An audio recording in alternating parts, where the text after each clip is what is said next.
Why hello! I didn't see you there. Welcome back to our training video for HR here at the Lang Group.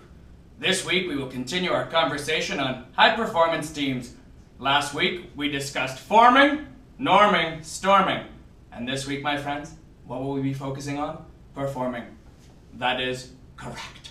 This week we will specifically be focusing on how to effectively manage difficult conversations when excessive team cohesion exists. In order to tackle this issue, we must define cohesion and set criteria for difficult conversations. Team cohesion is when each member possesses excessive bonds, linking them to one another as well as the team as a whole. This video will define different criteria for difficult conversations. You don't want to talk about it. What's going to happen if you do talk about it? Or worry what will happen if you do talk about it. Thanks, Matt. That does sound like a difficult conversation that really needs a serious solution. Let's look at the 5 steps of having a difficult conversation and how to solve this problem. The first is understanding the problem and addressing emotions. First, you have to ask the question, why did this problem occur? What is the situation between you and the other party? Also, addressing emotions. Are you feeling sad, angry, confused? These are all natural and should be taken into account. The second is purpose and deciding. You need to know what you want to take out of this meeting. Do you want to come to a conclusion, a solution, or do you want to save that for another meeting? And finally, deciding, is this the right avenue to pursue your purpose, or should you save it for another situation? Will you achieve what you want to from this meeting? The third is the third story. This is the gap between your version of events and theirs. It's an outside look about how the situation has come into play. The fourth is exploring both sides. When you hear their version of the story, you want to make sure you have an open mind and a positive attitude, and vice versa. When you explain your version, you want to make sure that they are listening to what you're saying openly and acceptingly. The fifth and final step is problem solving. This is where you take both of your parties' concerns into account to make sure that you are taking control of what you both want out of the situation and making sure that you achieve your goals in the end. Also, you want to make sure that you have open communication so that this doesn't happen in the future, or if it does, you can openly have a clear conversation to reach a conclusion. Now that you understand how to have a difficult conversation and the 5 steps to having a difficult conversation, let's explore a situation from a few years ago in the Lang Group. Thank you, Steph. I remember a situation a couple of years ago when a small team went to Coca-Cola and had a pitch completely fall through. Do you remember that? Briefly, but I wasn't too involved back then. How did it end up panning out? What I think had happened was Coca-Cola had suggested that some of their numbers might have been off. It created a lot of friction between the project manager and our accountant.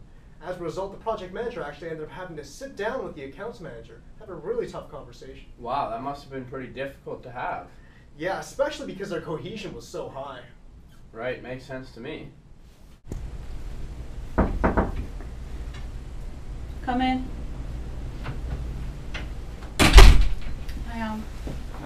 Hi.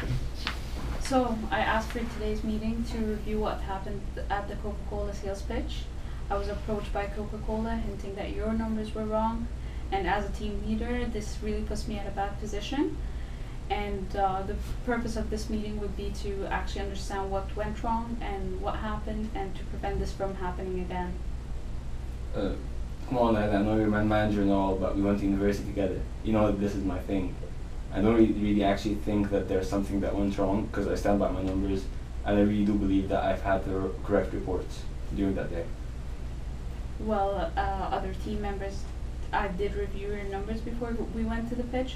However, one of our team members did suggest that your numbers were mistaken, and they doubted your numbers, and I wanted to understand your point at that. Sorry to interrupt, but with all due respect to that teammate, I don't really believe that he or she is in the right position to maybe comment on my numbers, because as you know, I am the numbers guy. And a piece of information that you might not know, that I've actually ran those numbers by the VP of Finance before going into such a big deal, especially with a client like Coca-Cola. So those numbers are double and triple checked, and I'm actually 100% sure that those numbers are 100% sure that they're correct. Well, I didn't know that you actually reviewed your numbers with the VP, so having said that, how do you think we should make sure that that doesn't happen again? Well, as I said, I don't really think there was a mistake, but maybe to make sure that we can identify the issue more easily next time, I will have, if I have any of my superiors walk through my numbers, maybe I'll have them sign off on them, and so you'll know for a fact that my numbers are correct and all the departments are doing their job. Well, sounds good to me. Come on, Lila, you know I got this. Alright. Thank you all. See you around. See ya. Difficult conversations are something that each and every one of you in the classroom today are going to have moving forward in life.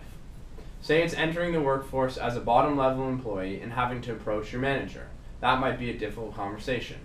Fast forward and say you become a manager and you have to fire an employee. That will also be a difficult conversation.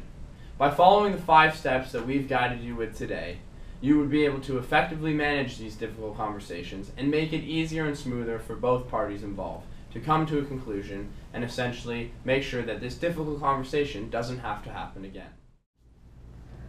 Wow, what a scenario.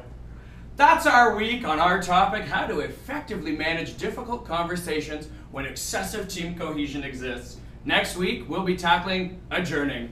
Thanks very much from the Lang Group. I'm Matt. We'll see you next time.